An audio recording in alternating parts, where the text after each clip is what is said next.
নির্বাচন কমিশনের সাংবিধানিক ম্যান্ডেট, কনস্টিটিউশনাল ম্যান্ডেট হচ্ছে দুইটা, একটা জাতীয় সংসদ সদস্য নির্বাচন আর হচ্ছে রাষ্ট্রপতি। জাতীয় সংসদের নির্বাচন অনুষ্ঠিত হয়েছে, নির্বাচন কমিশন কনস্টিটিউশনাল এটার দায়িত্ব। সংসদ সদস্যদের শপথ গ্রহণ অনুষ্ঠিত হবে ইনশাআল্লাহ আগামীকাল সকাল 10টায়। এটাও সাংবিধানিকভাবে স্পিকার অথবা ডেপুটি স্পিকার অ্যাভেলেবেল না থাকলে বা তারা অপারগ হলে বা তাদের মনোনীত প্রতিনিধি যদি না থাকে, সেই ক্ষেত্রে দ্বিতীয় অপশন হচ্ছে প্রধান নির্বাচন কমিশনার শপথ পাঠ করাবে।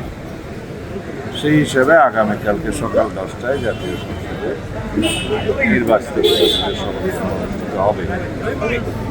এইটা প্রধান নির্বাচন কমিশনের সাংবিধানিক এখতিয়ার আছে।